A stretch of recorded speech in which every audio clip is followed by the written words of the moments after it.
We're often taught to picture our ancestors as primitive, huddling in simple huts and armed with little more than stone tools. We imagine them gazing at the stars with naive wonder, slowly building the foundations of the world we know today. But what if that's only half the story? What if, hidden in the ruins of the ancient world, there's proof of ingenuity so profound it challenges our timeline of human innovation? Join us as we explore 10 ancient achievements so remarkable they feel like they shouldn't exist. We'll uncover a past that's far more brilliant than you might think. This isn't just a history lesson, it's an investigation into a legacy of mind-bending engineering, lost science, and forgotten genius that could change how we see our own story. The unbreakable walls of Sacsayhuaman. Our journey starts high in the Peruvian Andes, at a site that leaves even modern engineers speechless, the fortress of Sacsayhuaman. At first glance, it's a series of massive, zigzagging stone walls. But when you look closer, the scale of the achievement truly sinks in.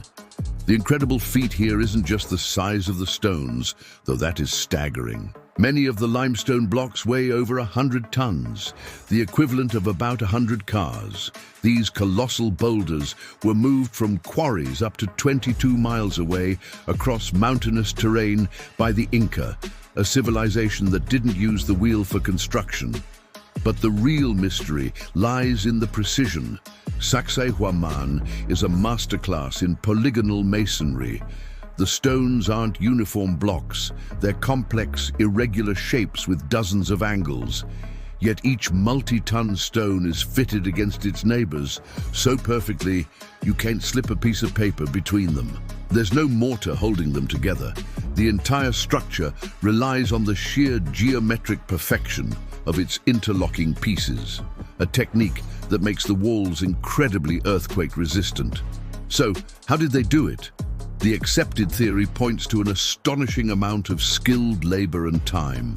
Archaeologists believe that Inca stonemasons used stone hammers and bronze chisels, painstakingly pounding and grinding the surfaces to get that perfect fit. They would have had to lift a 100-ton boulder, check its fit, lower it, chip away at the contact points, and repeat that process hundreds of times for a single stone. It's a plausible, if mind-boggling, explanation for their success. Still, the sheer perfection has led to more speculative ideas. Looking at the smooth, almost melted appearance of the joints, some have wondered if a lost chemical process derived from local plants was used to soften the stone. When the Spanish conquistadors first saw the walls, they were so amazed they wondered if demons had built them. Sacsayhuaman stands as a silent testament to an extraordinary level of engineering skill. Was it the result of incredible patience and manpower, as evidence suggests, or are we missing a piece of the puzzle? The walls don't give up their secrets easily, leaving us to wonder just how much knowledge was lost when the Inca Empire fell. The Dendera light bulb. From the mountains of Peru, we travel to the desert sands of Egypt and the Temple of Hathor at Dendera. Deep within the temple's crypts, a series of carvings depict something so out of place it has sparked decades of debate. To modern eyes, these images of large, bulb-like objects look uncannily like giant electric light bulbs. This is the so-called Dendera light. The carving shows a large, transparent-looking tube with a snake-like filament inside. This filament emerges from a lotus flower that resembles a socket, which is connected by a wire to a box that looks like a power source. In some reliefs, this object is supported by a jed pillar, which, with its stacked sections, looks eerily similar to a modern electrical insulator. The theory that this depicts an ancient light source is fueled by one major question. The crypts at Dendera are pitch black and have no soot marks from torches or oil lamps. So how did ancient artists create such detailed carvings in total darkness? Proponents of the light bulb theory argue the reliefs are literal schematics for a working electrical device. Of course, mainstream Egyptology offers a very different and widely accepted interpretation. Scholars explain the imagery through Egyptian mythology, not technology. The scene, they argue, depicts the birth of the sun god, Harsomptus, represented as a snake emerging from a lotus flower, a potent symbol of creation. The bulb shape isn't glass, but the symbolic womb of the sky goddess, Nut. As for the lack of soot, archaeologists suggest the Egyptians used reflective copper mirrors to bounce sunlight deep into chambers or burned high-quality oils that produced very little smoke. While the mythological explanation is well supported, the visual parallels to modern technology are what keep the debate alive. Is it a complex religious scene we're misinterpreting through a modern lens? Or did the ancient Egyptian priests, known for their secret knowledge, harness a power we thought was thousands of years in the future? The carvings remain a tantalizing riddle. The Baghdad Battery next, we head to modern-day Iraq, the cradle of civilization. In 1936, archaeologists unearthed a small, unassuming artifact, a clay pot about 5.5 inches tall. Inside was a copper cylinder, and inside that, an iron rod held in place by an asphalt plug. Its construction was identical to a basic galvanic cell, in other words, a battery. Discovered in the ruins of a Parthian village and thought to be over 2,000 years old, the object became known as the Baghdad Battery. The science is simple. Fill the jar with an acidic liquid like vinegar or grape juice, and the combination of copper and iron produces a small electric current. Replicas have proven that it works. This, of course, raises a huge question. What would an ancient civilization be doing with electricity? The invention of the battery is officially credited to Alessandro Volta in 1800. So this artifact seems 2 millennia ahead of its time. The most popular theory is that the batteries were used for electroplating, applying a thin layer of gold or silver onto other metals. It's an intriguing idea, but archaeologists point out a critical flaw.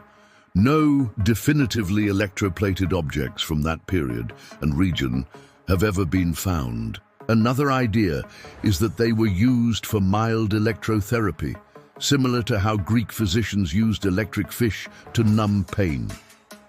The mainstream archaeological view, however, is that these jars weren't batteries at all. The prevailing explanation is that they were sacred storage vessels for papyrus or parchment scrolls, which have since decomposed. In this view, the metal components had a purely ritualistic purpose, but the design is so perfectly suited for generating a current that the debate continues. Unfortunately, the original artifacts went missing from the National Museum of Iraq in 2003, making further analysis impossible. So, was it a simple pot for scrolls, or a spark of electrical genius that was lost to the world for another 2,000 years? The impossible stonework of Pumapunku High on the arid altiplano of Bolivia, nearly 13,000 feet up, lie the ruins of Pumapunku. The name means the door of the puma, but what's left looks more like a construction site of the gods, abandoned in a hurry. Massive stone blocks are strewn across the landscape, but it's not the destruction that baffles experts, it's the creation.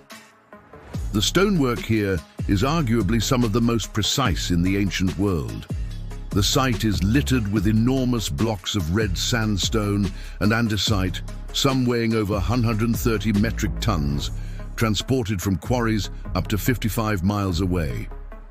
This was done by a culture that had no wheel, no draft animals, and no written language. But the real head-scratcher is how these stones were cut and shaped. The harder andesite blocks are carved with what appears to be machine-like precision. We see perfectly straight edges, complex interior angles, and surfaces polished to a mirror-like smoothness. Most famously, the site's H-blocks are so uniform, they appear to be mass-produced and interchangeable, suggesting a level of standardization that was far ahead of its time. Many of these stones feature intricate grooves and perfectly drilled holes.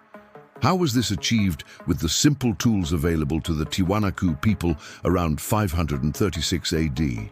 The conventional explanation is that they used stone hammers, water and sand to slowly grind and polish the blocks. It's a process that would have required incredible skill and patience. Still, many find that explanation hard to square with the evidence. Andesite is an incredibly hard volcanic rock, and achieving such crisp, clean edges with simple abrasive grinding seems almost unimaginable. The sheer perfection has led to more extreme speculation about lost technologies like saws or drills. But there is no physical evidence for such tools. Puma Punku remains a collection of contradictions. The ruins exhibit a level of engineering that seems to belong to a much later era. How did they achieve this level of craftsmanship? The site offers no easy answers, only profound questions about the capabilities of our ancient ancestors. The enigmatic Moai of Easter Island.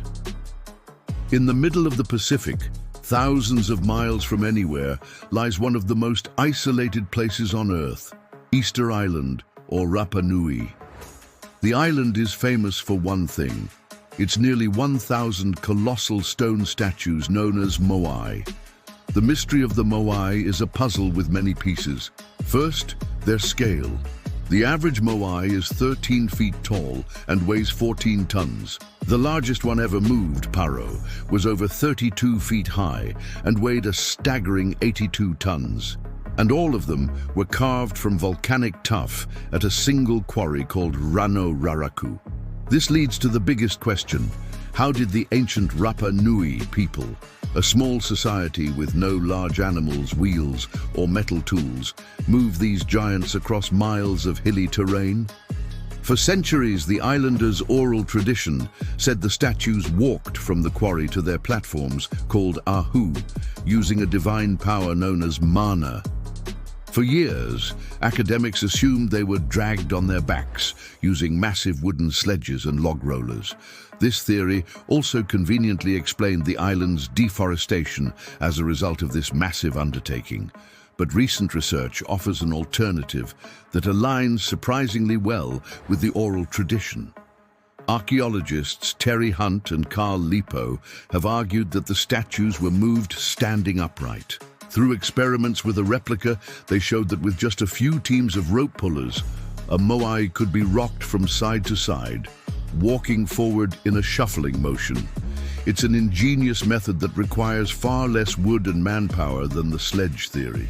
It also explains why so many abandoned Moai are found along the roads, often fallen on their faces. If a rope snapped, the statue would topple over. Even if the walking theory is correct, other questions remain. Why did they carve them? Some studies suggest their placement corresponds to freshwater sources, while others believe they represent deified ancestors watching over their clans. The mystery of the Moai is a powerful lesson in not underestimating ancient ingenuity. The truth may be far more clever than we ever imagined. The lost knowledge of the Maya deep in the jungles of Mesoamerica. The Maya civilization created a culture with an almost otherworldly grasp of science and the cosmos. Their secrets are not just carved in stone, but written in the stars. One of the most profound examples of their knowledge is their astronomy. From observatories like El Caracol at Chichen Itza, they tracked celestial bodies with stunning accuracy.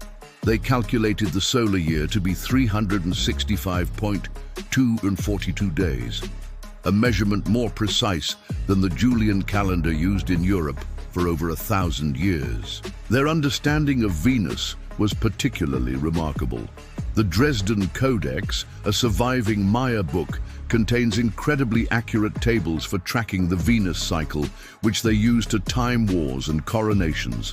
They could also predict solar and lunar eclipses with a precision that would have seemed like magic. This was all built on an equally advanced mathematical system.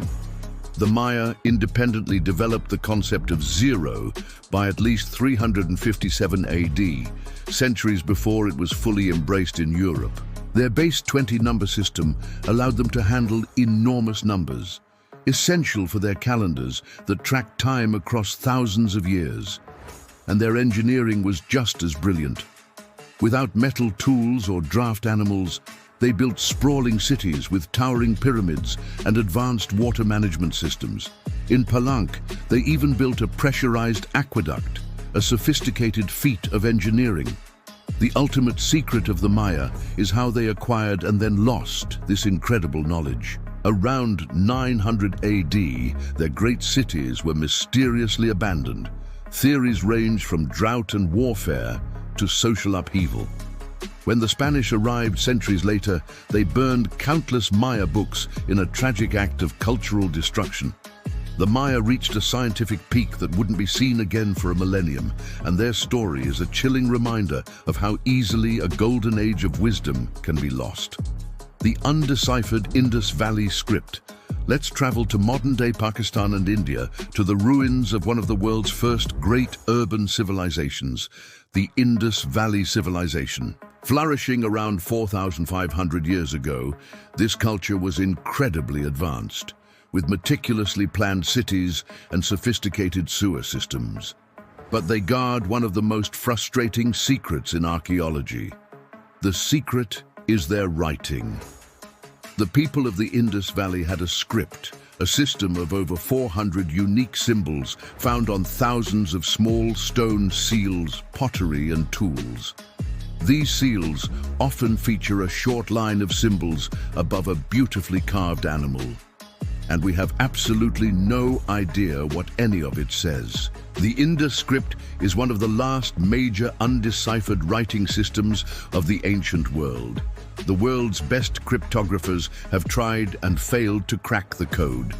The inscriptions are incredibly short, usually just 5 symbols long.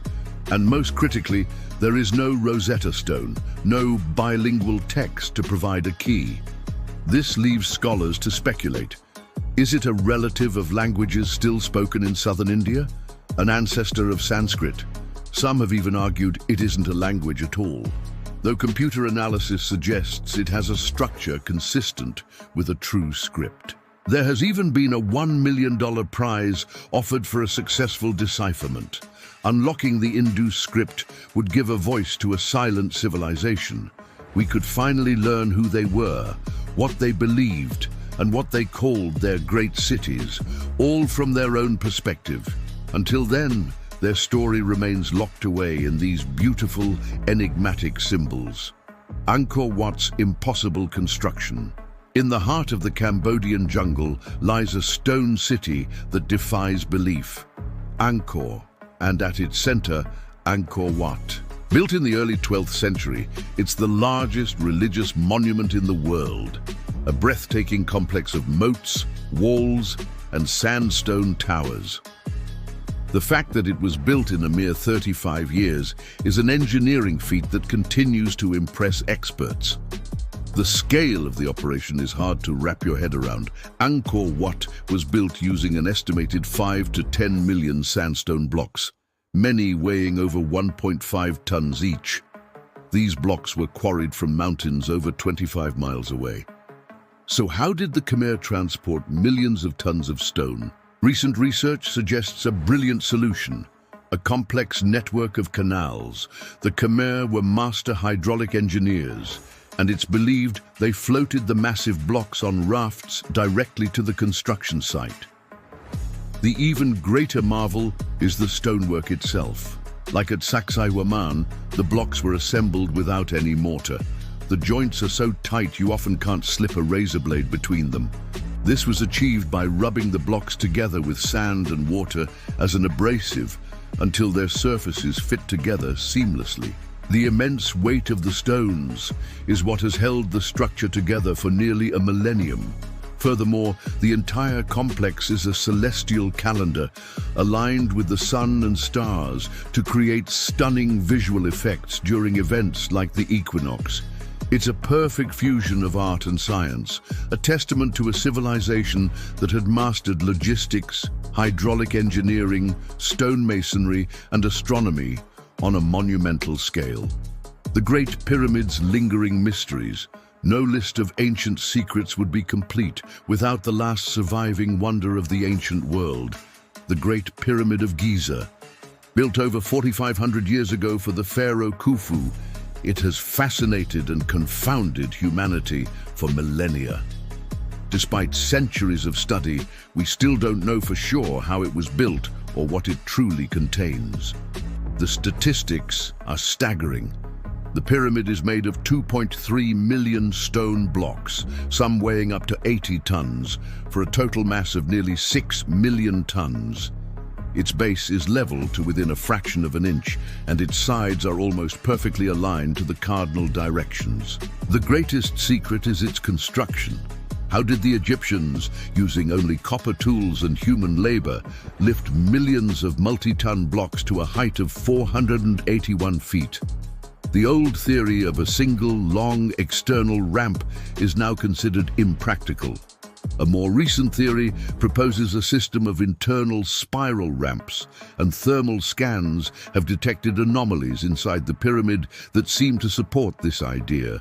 But perhaps the most tantalizing secrets are the ones still hidden inside. In 2017, the Scan Pyramids project discovered a massive, previously unknown void, at least 100 feet long, located above the Grand Gallery.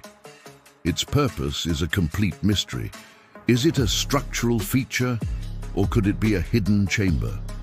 More recently, tiny robotic probes have explored mysterious shafts leading from the Queen's chamber, discovering small doors with copper handles, hinting at ritualistic or astronomical purposes. The Great Pyramid is a monument that refuses to give up all its secrets. Each new discovery opens up a dozen new questions. It's a masterpiece of engineering and a mountain of mystery, proving that some secrets are built to last an eternity. The Antikythera mechanism. At number 1, we have an artifact so extraordinary, its discovery completely rewrote our understanding of ancient technology. It is an object that, by all accounts, simply should not exist. This is the Antikythera mechanism. In 1901, divers discovered a Roman-era shipwreck off the Greek island of Antikythera. Among the artifacts was a corroded lump of bronze. It was largely ignored until a year later when someone noticed it contained a gear wheel. What slowly emerged was an object of breathtaking complexity, a system of at least 37 interlocking bronze gears. Dated to the 2nd century BC, the Antikythera mechanism is now recognized as the world's first known analog computer. Nothing of similar complexity is known to have been made for another 500 years. It was an astronomical calculator of staggering genius. By turning a hand crank, a user could predict the positions of the sun and moon, the lunar phases, and even solar and lunar eclipses. It could model the moon's irregular orbit using a brilliant pin and slot system, a level of mechanical sophistication that wouldn't reappear until the 14th century. It even had a dial to track the 4-year cycle of the ancient Olympic Games. The mechanism's existence shatters our timeline of technological progress. It proves that ancient Greeks possessed a knowledge of mechanical engineering that was lost to the world for over a millennium. Who built it? The inventor is unknown, but it seems connected to the astronomer Hipparchus. This raises a profound question. Was the Antikythera mechanism a singular stroke of genius, or is it the sole surviving example of a forgotten tradition of complex mechanics? How many other impossible devices were lost to time? The mechanism is a ghost from a lost world of high technology and a stark reminder that history is not a straight line of progress. Sometimes knowledge is gained, and sometimes it is profoundly lost. The story of humanity is often told as a simple march from primitive beginnings to modern sophistication. But the artifacts we've explored today tell a different story. They speak of incredible peaks of knowledge, of golden ages of technology that rose, flourished, and then, for reasons we may never fully understand, fell back into darkness. These achievements aren't just anomalies. They suggest our history is a far more complex and cyclical story, of lost and rediscovered knowledge. They force us to ask a difficult question. Are we the most advanced civilization that has ever existed? Or are we simply the heirs of a world that was, in many ways, just as brilliant as our own? The past is not a settled place. It is an active mystery, and every ruin holds the potential to rewrite our story.